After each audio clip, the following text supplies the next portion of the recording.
Terima kasih ya teman-teman udah klik video ini. Sebelum kita lanjut ke audio novelnya, aku ingetin ya untuk kalian jangan lupa like, komen, dan juga subscribe. Terima kasih. Kak Tita, boleh aku pinjam ponselmu? Tanya Baby. Tentu saja boleh. Tapi untuk apa? Tita ingin tahu kenapa adik iparnya itu ingin meminjam ponselnya. Aku ingin mendengar suara A, tapi tidak berani jika menggunakan ponselku, jawab Baby dengan jujur. Ia ingin mendengar suara pria itu, walaupun hanya sebentar saja. Karena Baby tidak yakin besok-besok bisa mendengar suara Agam di saat status pria itu sudah menjadi suami Cindy. Baiklah, tunggu sebentar. Tita keluar dari kamar Baby dan berjalan menuju kamarnya untuk mengambil ponsel. Dan setelah memberikan ponselnya pada Baby, ia segera keluar dari kamar adik iparnya itu, memberikan ruang bagi Baby untuk berbicara pada Agam. Halo? Agam berkata setelah mengangkat teleponnya.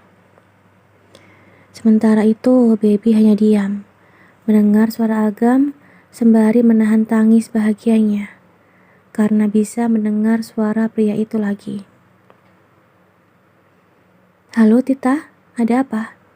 Tanya Agam karena istri sepupunya itu hanya diam saja.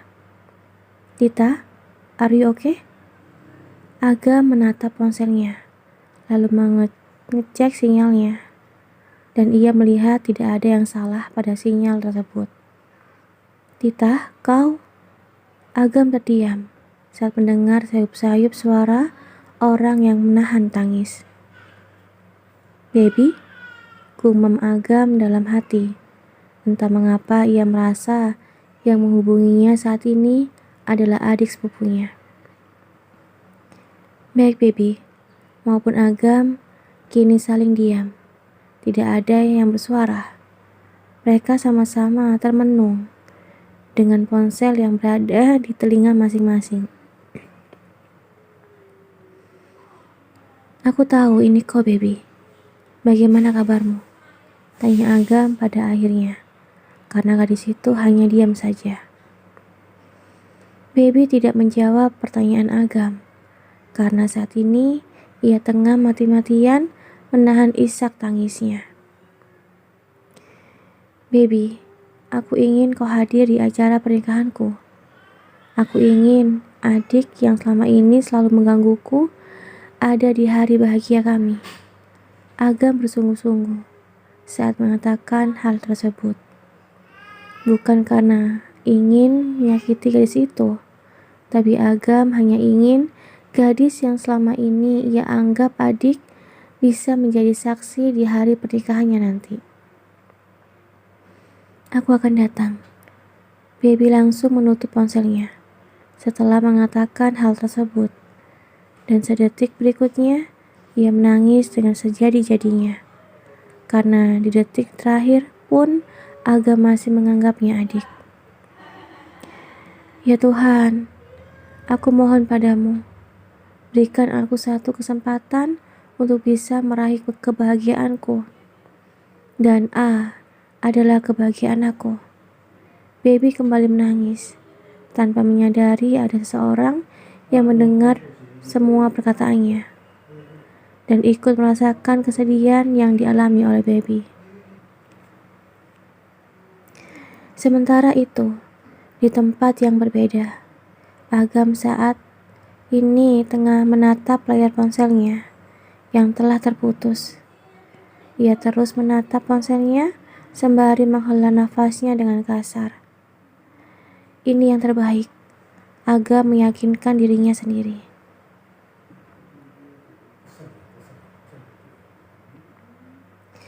The Wedding. Seluruh keluarga Arbeto sejak pagi hari sudah sibuk mempersiapkan diri untuk datang ke pernikahan Agam dan Cindy. Seluruh keluarga inti bahkan sudah berkumpul di ruang tengah sedang menunggu seseorang yang belum juga siap sejak dari tadi. "Di mana, baby?" tanya Luna, sembari menatap jam yang melingkar di pergelangan tangannya dengan gelisah. Karena mereka bisa datang terlambat jika tidak pergi sekarang juga. "Mom, baby bilang kita berangkat lebih dulu.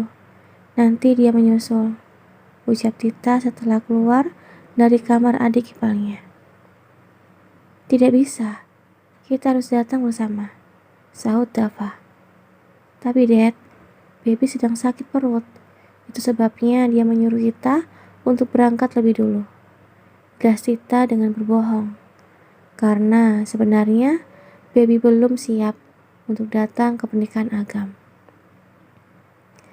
Dava dan Luna yang cemas mendengar baby sakit, segera melihat keadaan putrinya. Dan setelah memastikan keadaan baby, Dava pun memutuskan mereka berangkat lebih dulu, baru nanti putrinya menyusul. "Sayang, tidak apa-apa kita meninggalkan baby?" tanya Luna saat mereka berdua berada di dalam mobil. Karena entah mengapa perasaan sangat tidak enak. "Kau jangan cemas, baby akan menyusul setelah sakit perutnya membaik.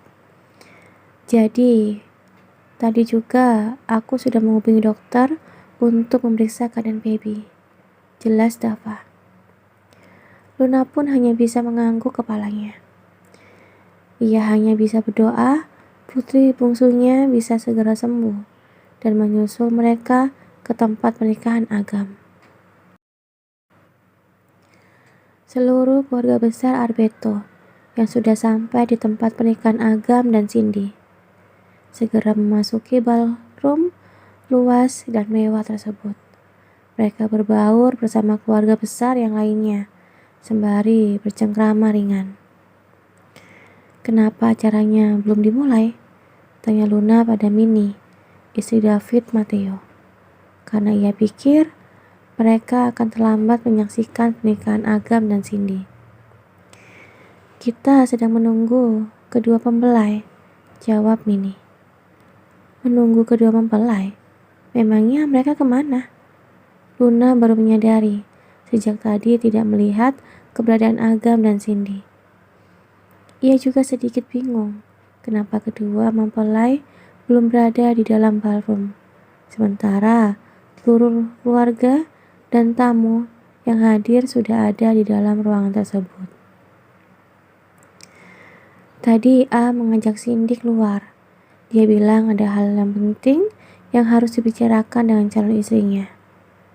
Minnie tersenyum saat mengingat bagaimana wajah putranya yang biasanya datar tanpa ekspresi apapun, terlihat gugup dan salah tingkah. "Oh," Luna menganggukkan kepalanya. "Lun, di mana baby? Kenapa aku tidak melihatnya?" Minnie menatap ke samping dan ke belakang, mencari sosok gadis periang yang selalu menempel pada Agam sejak gadis itu masih kecil. "Baby sakit, jadi kemungkinan besar dia akan terlambat datang." "Sakit? Baby sakit apa?"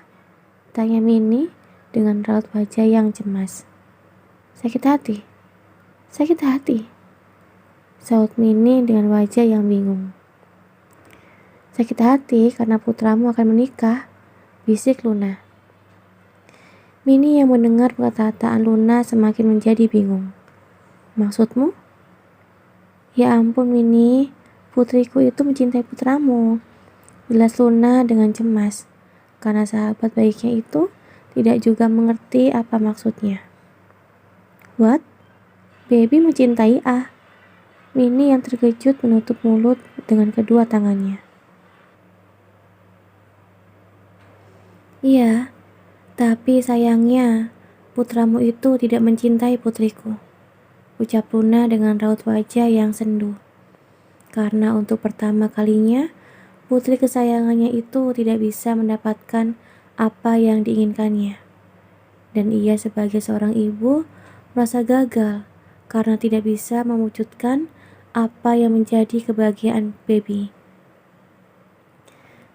Tapi Luna, bagaimana kau tidak mengatakan padaku? Untuk apa aku mengatakannya?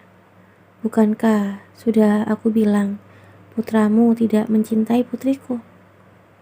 Tapi setidaknya kalau aku tahu, aku bisa membantu meminta A untuk mencintai baby. Kau kan tahu, dia sangat menyayangiku dan mau melakukan apapun yang aku inginkan, termasuk menikah dengan Cindy. Minnie merasa kecewa pada Luna karena tidak mau memberitahu perasaan baby padanya. Ya sudahlah, toh semuanya sudah terlambat. Lagi pula mereka berdua itu saudara sepupu, dan belum tentu Dava dan David merestui hubungan mereka. Minnie terdiam karena setuju dengan perkataan Luna bahwa Baby dan Agam adalah saudara sepupu, dan kemungkinan besar Dava dan David tidak akan menyetujui hubungan keduanya. Sejak kapan kau tahu Baby mencintai A? Tanya Minnie dengan penasaran. Sebenarnya sudah sangat lama. Waktu itu aku kira Baby tertarik pada A hanya sebatas rasa kagum seorang anak perempuan pada kakak laki-lakinya. Tapi semakin kesini, aku melihat rasa tertarik pada A berubah menjadi rasa tertarik pada lawan jenis. Jelas Luna panjang lebar, dan dugaannya bahwa Baby mencintai Agam itu terkuak saat ia dengan sengaja membaca buku diari putrinya. Di sana tertulis dengan jelas semua perasaan Baby pada Agam yang ternyata sudah lama dipendam oleh gadisnya.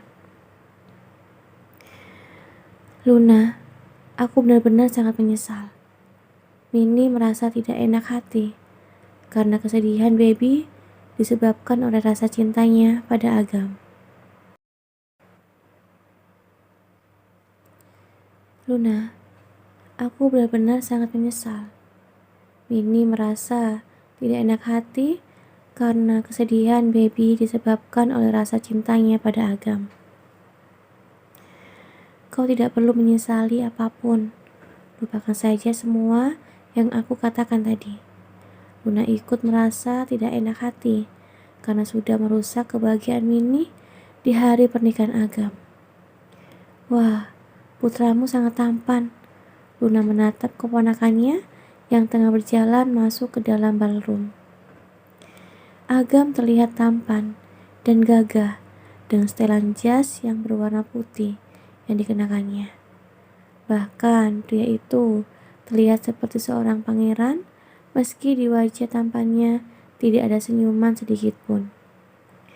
Kalau Baby ada di sini, dia pasti akan menjerit dengan gila karena ketampanan putramu itu, canda Luna dengan tertawa. Minnie pun ikut tertawa sambil menatap ke arah putranya dan Cindy yang saat ini tengah berjalan menuju tempat yang sudah disediakan untuk pembacaan akad nikah. Setelah kedua mempelai duduk di tempat mereka, seluruh keluarga dan tamu yang hadir pun ikut duduk untuk menyaksikan acara tersebut, tidak terkecuali dengan Luna dan Minnie. Mereka pun langsung duduk di tempat yang sudah disediakan. Trut, trut. Luna yang tengah harap-harap cemas menyaksikan Agam yang akan mengucapkan ijab kabul, terpaksa mengambil ponselnya yang sejak tadi bergetar di dalam klot. Siapa sih? Luna menatap nama yang tertera di layar ponselnya, lalu mengangkat panggilan tersebut saat tahu yang menghubunginya adalah putrinya. Mom, apa acaranya sudah dimulai? Tanya Baby yang saat ini tengah mengendarai mobilnya. Baru dimulai? Kau di mana sayang? Bisik Luna karena situasi di dalam ruangan terasa khidmat. Di jalan, Mam. Sekitar 10 menit lagi aku sampai. Baby mengendarai kendaraannya dengan kencang agar sampai di sana. Karena tidak ingin membuat Agam kecewa, dirinya tidak menyaksikan acara penting tersebut. Baby, hati-hati, jangan mengebut. Entah mengapa perasaan Luna kembali tidak enak. Ia merasa ada sesuatu yang akan terjadi, tapi entah apa. Iya, Mam. Aku, Detik berikutnya, Luna tidak lagi mendengar suara Baby. Yang didengarnya hanya suara benturan yang keras bersamaan dengan teriakan putrinya. Baby, halo. Petik Luna dengan sangat cemas. Dava yang duduk di samping Luna langsung menatap istrinya saat mendengar wanita itu memanggil nama putrinya dengan sangat keras. Ada apa, sayang? Luna tidak menjawab pertanyaan Dava. Dia terus memanggil nama putrinya dengan lebih kencang. Baby, are you okay? Luna mulai menangis saat tidak mendengar jawaban dari putrinya. Ia kembali memanggil nama Baby. Tanpa peduli, seluruh tamu undangan menatapnya. Bahkan, acara ijab kabul terpaksa berhenti saat Luna berdiri dari tempat duduknya. Ada apa, sayang? Ada apa dengan putri kita? Dava yang mulai cemas menarik ponsel Luna dan memanggil nama putrinya. Namun tidak ada jawaban dari ponsel tersebut. Kau mau kemana, sayang? Dava menarik tangan Luna saat melihat istrinya hendak keluar dari ballroom. Aku harus pergi. Aku harus melihat keadaan Baby. Tadi dia. Mom, Baby kenapa? Tanya Boy dengan raut wajah yang khawatir. Tadi adikmu sedang mengendarai mobil. Lalu tiba-tiba dia berteriak dan sambungan ponsel terputus. Luna yang bingung dan sangat cemas memilih pergi dari tempat tersebut. Ia sangat takut putrinya mengalami sesuatu yang buruk. Dava sendiri ikut meninggalkan ballroom tersebut setelah melihat kecemasan di wajah Luna. Tunggu, Bi. David menahan langkah keponakannya. Ada apa? Kenapa Mom dan Dadmu pergi? Baby sepertinya mengalami kecelakaan. Maaf, Uncle. Aku harus pergi. Boy bersama Tirta menyusul kedua orang tuanya. Ada apa, Dad? Tanya Agam yang sempat mendengar nama Baby disebut-sebut. Dan tiba-tiba saja seluruh keluarga besar Arvito meninggalkan ballroom. Baby sepertinya mengalami kecelakaan, ucap David. Dek. Agam terdiam dengan rasa khawatir yang mulai memasuki relung hatinya. Pantas saja, sejak tadi ia tidak melihat keberadaan gadis itu. Dan ternyata Baby dalam keadaan yang tidak baik-baik saja. Dan sekelebat perkataan gadis itu beberapa waktu yang lalu kembali berputar di benaknya. Seandainya aku kecelakaan di saat hari pernikahanmu, apa kau akan tetap melanjutkan pernikahan itu dan tidak mempedulikan aku? Semua kalimat itu terus mengusik relung hatinya, dan tanpa sadar langkahnya menjauh dari tempat tersebut. Baby kecelakaan? Bagaimana bisa? Mini yang ikut terkejut ingin rasanya menyusul Luna. Tapi tidak mungkin ia melakukan karena acara penting bagi putranya belum selesai. Tuan David, sebaiknya acara segera dimulai karena para tamu undangan sudah menunggu. Ucap Tuan Bernardi pada akhirnya karena melihat para tamu undangan yang berbisik-bisik.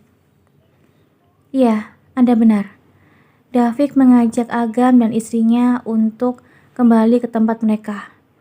Bukan karena ia tidak cemas dengan keadaan baby, tapi David ingin acara mereka cepat selesai dan bisa menyusul Dava untuk mencari tahu keadaan keponakannya. "Ah, kau mau kemana?" tanya Cindy saat melihat pria itu justru berjalan menuju pintu keluar. Agam tidak menjawab pertanyaan Cindy.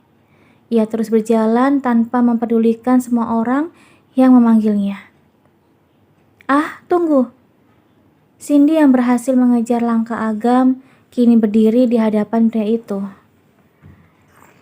"Jika kau pergi dari tempat ini, aku pastikan kau akan menyesalinya," ancam Cindy karena ia tidak ingin kehilangan pria yang sangat ia cintai.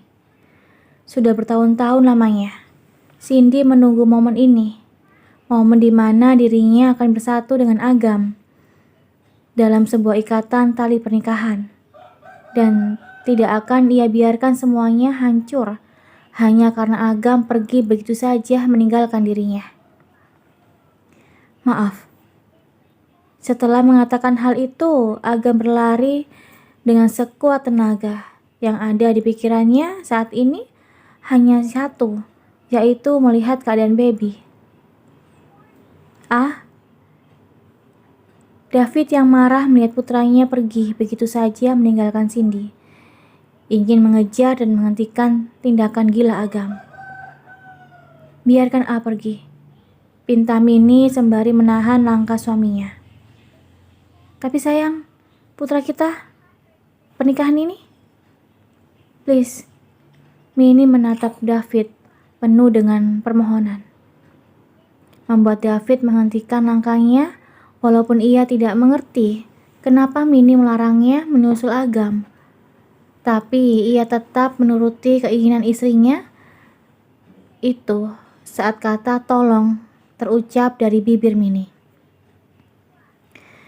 "Aku butuh sebuah penjelasan, Minnie, Richard," bisik David. Lalu ia berdeham dengan keras untuk bersiap menghadapi calon besannya yang terlihat sangat marah dengan kekacauan yang dibuat oleh putranya. Dan benar saja, baru saja David ingin meminta maaf atas nama Agam, ia sudah lebih dulu terkena amukan dari Tuan Bernade.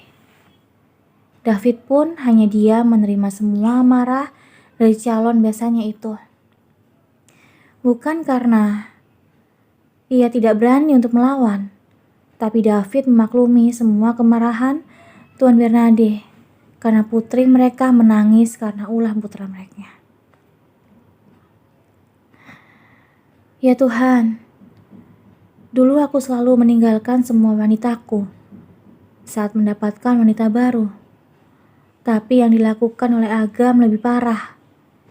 Dia meninggalkan calon istrinya dan mempermalukan nama keluarga besar Matteo," gumam David dalam hati. Sementara itu, Agam yang sudah berada di dalam mobilnya mengendarai kendaraannya dengan kecepatan penuh. Ia tidak mempedulikan keselamatannya sendiri dengan menyalip satu persatu kendaraan yang ada di depannya. "Baby, kau harus baik-baik saja. Aku akan merasa bersalah kalau sampai terjadi sesuatu padamu." Agam ingat betul dengan percakapan mereka kemarin malam, di mana dirinya meminta baby untuk datang ke acara pernikahannya. Dan saat itu, ia benar-benar menyesali perbuatannya yang memaksa gadis itu untuk datang. Terima kasih ya udah dengerin audio Eva Family. Dengerin terus ya audio Eva Family di YouTube Eva Family. Sampai jumpa. Bye-bye.